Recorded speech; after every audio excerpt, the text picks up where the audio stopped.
చింతామణి, ఒక శుభవార్త. ఇక నుంచి అందరి బాధలు తీరుతాయి. అందులకే ఈ రోజు అతడు తారసిల్లినాడు. ఎవరతడు? బిల్వమంగళుడు, లక్షాధికారి, నా సహాధ్యాయుడు. ఎంతైనను ఇచ్చిన నాదుకోగలడు. బిల్వమంగళుడా? ఆనాడు నే చూచిన అందగాడే కావలయను. చింతామణి, ఏమిటి ఆలోచిస్తున్నావు? మరేమీ లేదు. ఎర్రగా పుష్టిగా అందముగా ఇందురే ఆయనయేనా? అవును, నీవెప్పుడు చూచితివి? ఒకసారి గోపాలస్వామి వారి కోవిలలో కాబోలు చూచితిని. వారు చాలా భాగ్యవంతులని వాడుక. ఏ పాటి స్థితి ఉండునో? 40 లక్షలకు పైమాటయే. ఏమండి, వారిని ఎలాగైనా ఒక్కసారి మన ఇంటికి తీసుకుని రాగలరా? దేనికి? భయపడకండి. నా పైన అనుమానమా? అబ్బే, అదేం కాదు. ఆయనను ఇక్కడకు రప్పించడం అసంభవం. అలాగా? పోనీ నన్నే ఒకసారి వారి వద్దకు తీసుకుని పోండి. అమ్మో, ఆయన వ్యాసుని కంటే మహాపండితుడు. ఆహా, విశ్వామిత్రుడి కంటే పరమనిష్ఠుకుండు. అలాగా? ఆహాహా, చూస్తారా మరి? ఆయనను తొలిచూపులోనే నా చీర కొంగున ముడివేసి లాగకున్నా నా పేరు చింతామణి కాదు. ఎవరికంటే ఘనుడు?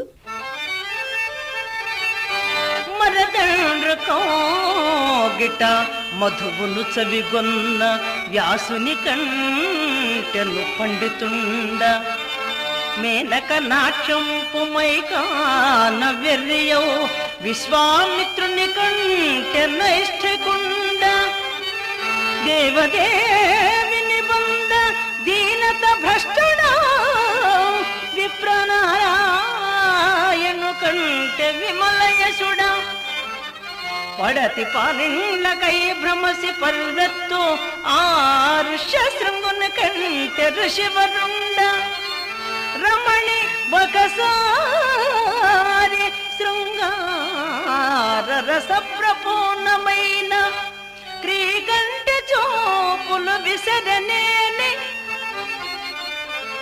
అంగజారి పరమశివుడైన నడువ వలద స్త్రీ వెంట తల వంచి బంటువాలే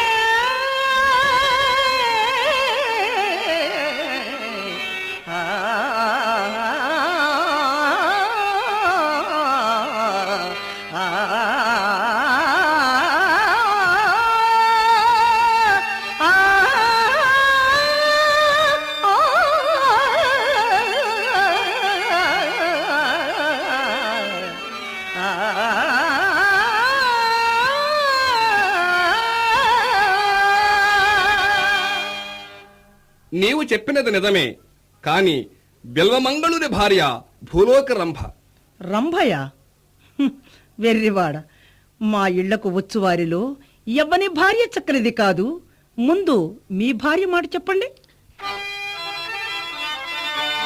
ప్రాణములు గల్గినట్టి మే పసిడి బొమ్మ అవయవంబులు కల్గిన అలరు కొమ్మ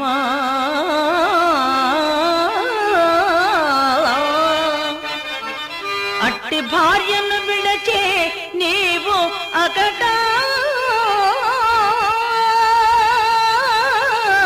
నేటికి ఎన్ని కొంపలు చచ్చితో ఎరుగమక్కో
నీకెవరు బదులు చెప్పగలరు?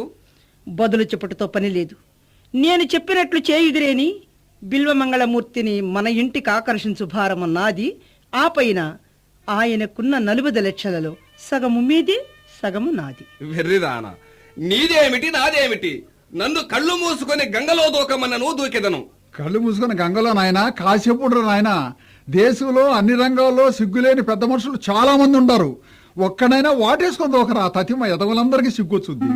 ఒరేయ్, నువ్వు దొరకాలరా నా చేతికి, పంచిపు తీసి బడికి పంపిస్తా. ఏవే తలుపు తీవే, ఏం చేస్తుంటా లోపల? ఏవే తలుపు. వస్తున్నానమ్మా. ఓ అబ్బో, ఏంది ఏంది ఆ జుట్టు ఏంది, నువ్వేంది అదేందో కోక అట్లా మడుచుకున్నా? జాగ్రత్తగా మడుచుకోవాలి. ఒకసారి నేను భలే దెబ్బతిన్నా. నేను మంచి వయసులో ఉండా, మనిషి కనబడితే ఒళ్ళు పొంగుతుంది నాకు. మన ఊరి కరణం గారు కూడా మంచి వయసులో ఉన్నాడు. ఆయన అదే ప్రప్రదంగా మన ఇంటికి రావటం, ఆయన ముఖం చూస్తూ మరిచిపోయి నా కోక భుజాల వరకు మడుచుకున్నా. ఓమా, ఏడే వాడేడే భవాని గాడు, నీవు తీసేసి కూర్చుంటే వాడు రోసేసి కూర్చున్నాడు. నువ్వేమో ఇంట్లో చేరటం, వాడు ఎట్నుంచో అలా టిక్కిన ఊడిపట్టం, ఇద్దరు చేరటం, గుడగుడు గుడగుడు గుడగుడు గుడగుడు గుడగుడు గుడు తేలుస్తానే. వాడి సంగతి కూడా తెలుస్తా, నీ సంగతి కూడా తెలుస్తా. ఇంకా వాడి దగ్గరే ఉంది సరసం ఆడటానికి. అప్పుడు సైకిల్ షాప్ పెట్టానే, అప్పుడు తెచ్చాడు కట్ల డబ్బులు. ఇప్పుడు ఆయన దగ్గర ఉంది. ఆ సైకిల్ అన్ని అమ్మేశాడంటే ఇప్పుడు ఆయన దగ్గర ఏమీ లేదు పాపం. అట్లా అనబాకవే. ఏంది అనేది, వాడి దగ్గరే ఉంది డబ్బు. నా లంగాలు తీసుకొని లాల్చీలు కుట్టించుకుంటుంటే నువ్వేదో అనుకుంటున్నావు. డబ్బే కాదు, వాడు మనిషి కూడా పాడైపోయాడు. పీనుగు ముఖం పడింది. వచ్చిన కొత్తలో వాడు ఎట్లుండేవాడు, ఓహో తిరణాలకు పోయే గుర్రంలాగా ఉండేవాడు. ఇప్పుడేముంది, తిరగల మోసే గాడిదలాగా ఉన్నాడు. ఏందో లేవే పాపం. ఏంది అట్లా చూస్తావు? వాడు ఇంకా ఎన్నాళ్ళు ఉంటాడే మన ఇంట్లో? 700 సంవత్సరాల నుంచి జనాన్ని అల్లాడించిన కరణాల మునుసుములు కూడా నాశనమయ్యే సీట్లు దిగిపోతే ఈడెప్పుడే మన మంచం దిగేది? ఏమి అమ్మా, నా మాట ఏమిటి అమ్మా బాధపడుతున్నా? అమ్మా అమ్మా, మా అమ్మాయి మారిపోయింది నాయనో. భవాని గారి నా కూతురికి ఏదో అట్టికాయల మందు పెట్టాను నాయన. వటలకవే వాడి సంగతి నేను తెలుస్తా. వరే ఆడపోతారా? వరే రాస్కెల్, ఫూల్, ఈడియట్, బేకు పట్టి పటా పటా పటా ఎరగదీయటమే. ఏడి తప్పించిపోయాడు. బెత్తరగాడంటే ఈడు నా పొలకు తగిలిందో ముసుగులు వేసుకుని మంచాల కిందో కంచాల కిందో దూరటం. అరే ఎక్కడ పోతారా? తప్పించిపోయా. రేపు ఎక్కడ పోతావరా? చింతామణి కనపడితే మీసాలు తిప్పడం, నేను కనపడితే మంచం కింద దూరటం.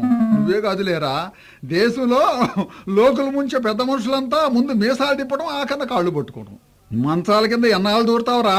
దూరి ఈపు కాయ కాసింది. రారా బయటికి రా. బయట ఒరి చాప కూడా కప్పుకున్నావే. ఇప్పుడు భలే ఉందిరా నీ చూపు. ఇల్లు కాలేటప్పుడు పిల్లు చూసిందే. లెగరా పైకి. ఎందుకు వచ్చారా నా ఇంటికి? రాయ్ లెగో, వదలవే. ఎరగదీసాడు పెడతా. ఎందుకు వచ్చా? రావాలన్నాను కదా. వదలవే. డబ్బు లేకుండా ఎందుకురా నా ఇంటికి వచ్చింది? 2 రోజులు ఆగు, ఎంత తెచ్చి నీ ముఖాన పారేస్తా. ఓయబ్బో, గోచి పెట్టుకుని కొట్ల బజారు పోతావే ఏంది? పదరా.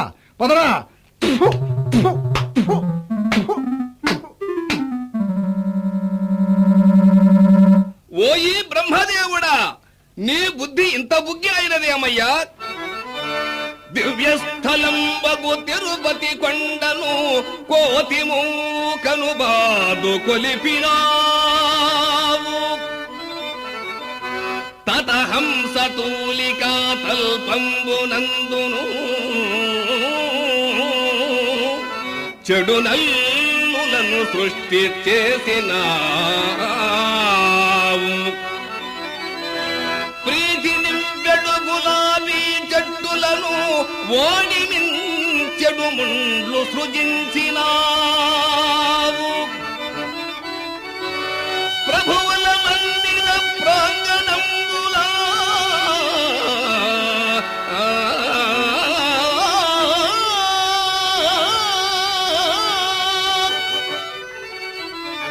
మూర్ఖవేత్రహస్తులను కల్పించినావు. సౌఖ్యముల కాకరములైన సానిగిన్ల విటుల నెత్తురు పీల్చెడి వేశ్యమాతలను మహాపిశాచముల కాపునిచినావు గదరా. వృధగాను నీ తెలివి కాలిపోను.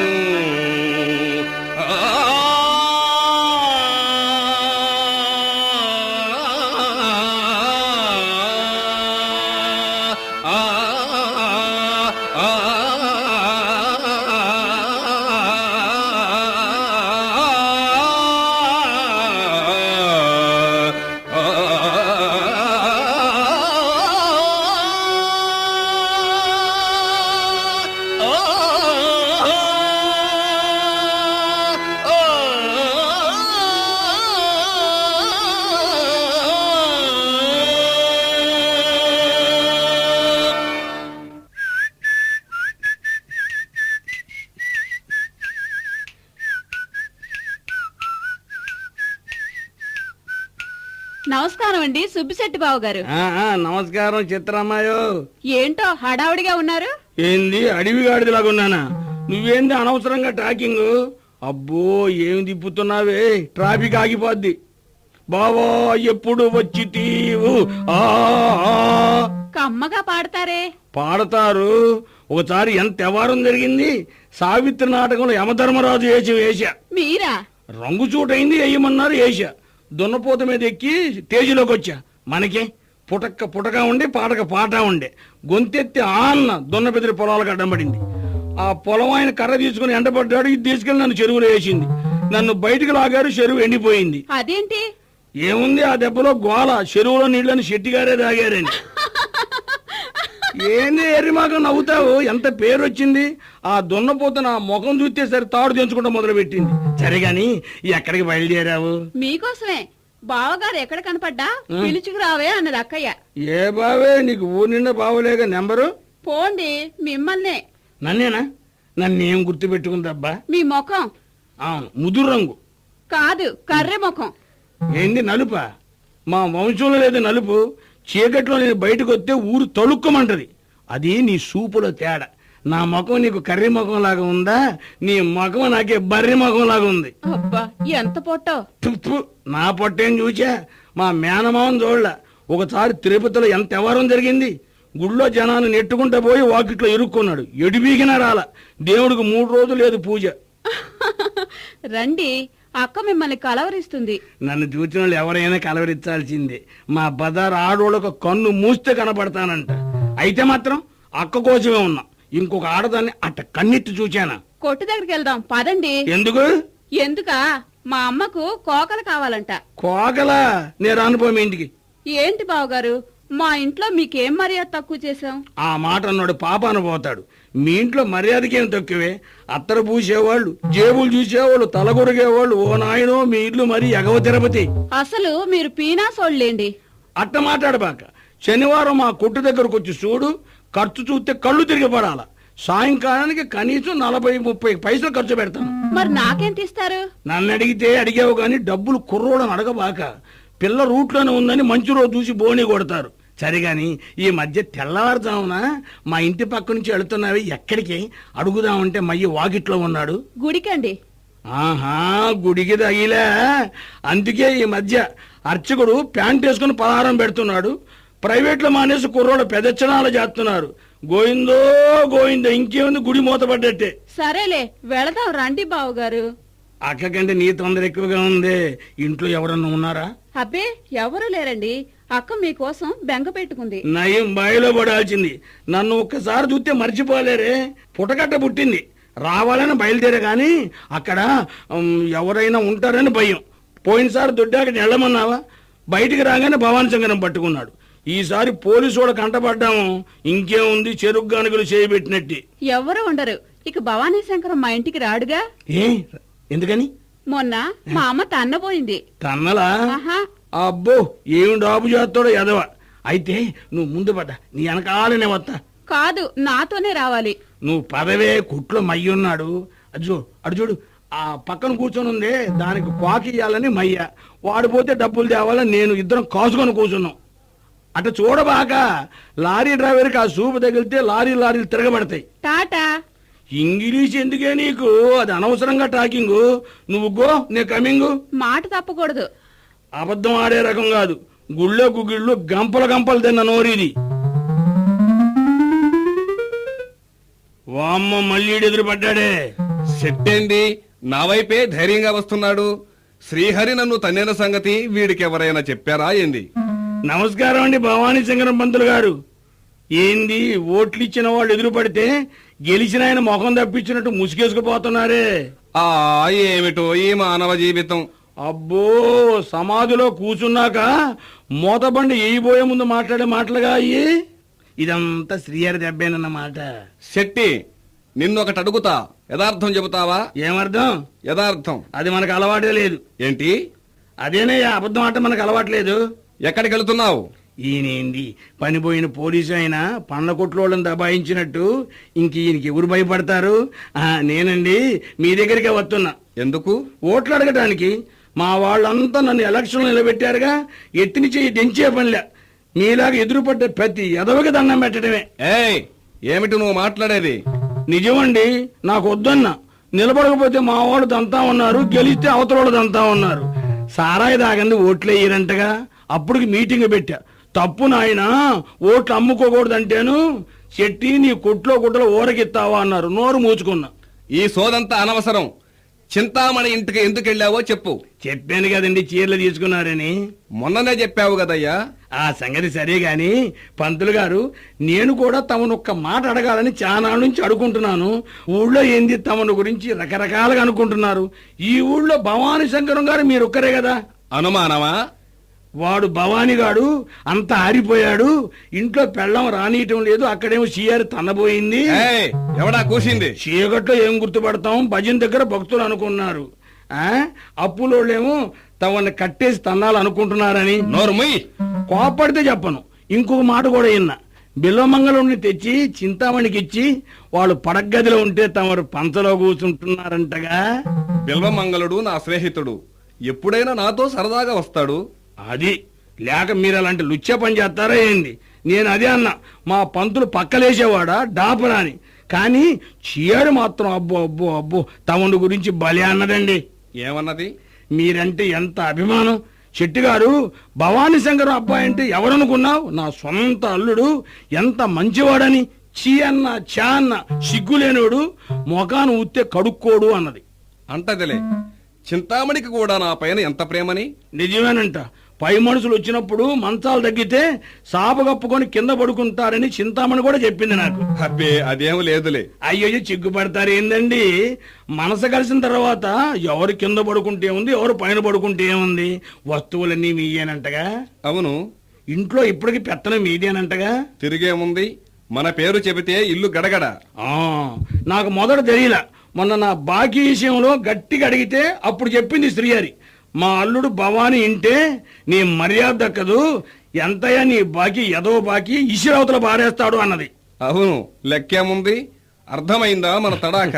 అర్థమయ్యే కదండి తమ దగ్గరకు వచ్చింది. మరి నా బాకీ ఇప్పుడు ఇస్తారా, ఇంటికి వచ్చేదా? ఏ బాకీ? చింతామణి నాకు ఇవ్వాల్సిన బాకీ అయ్యా. వాళ్ళ బాకీతో నాకే సంబంధం? ఇప్పుడు తమరే కదని సెలవిచ్చింది, ఆ ఇంటి పెత్తనం మొత్తం నాదేనని. అయితే మాత్రం వాళ్ళ బాకీలు నేనెందుకు ఇస్తాను? నాకే సంబంధం. నీకేం సంబంధం లేదా? లేదు లేదు లేదు. అంత మాత్రపు వాడికి నీకు ఎందుకయ్యా? చింతామణి ఇంటికి ఎందుకు వెళ్ళావు, ఎందుకు వచ్చావని నాకు బాకీ రావాలా? చియరి కబురు పెట్టింది, నేను మేళానికి వెళ్తున్నాను, 10 రోజుల దాకా రాను అల్లుడా, అమ్మాయి ఒక్కతే ఉంటది, దానికి అసలే భయం, నువ్వు ఇంట్లోనే ఉండు, ఏసిన తలుపు తీయొద్దన్నది. సరే గాని ఇక్కడ మంచి మల్లెపూలు ఎక్కడ దొరుకుతాయి? నాకేం తెలుసు పోవా. అవునులే, నీకు పోల్తా పనే ఉంది. అవురా, ధనం లేనివాడు లోకములో ఎవరికైనా చులకనే కదా. దీనికంతటికీ కారణం ఆ చింతామణి. వరద పాలవు సొత్తు ఒకవేళ దొరకవచ్చు, తగులబడు నింత సుంతైన మిగులవచ్చు. కాని గడిగ గనులంబడు పసిడి గనులు కూడా అంతరించును క్షణములో అవని పైన.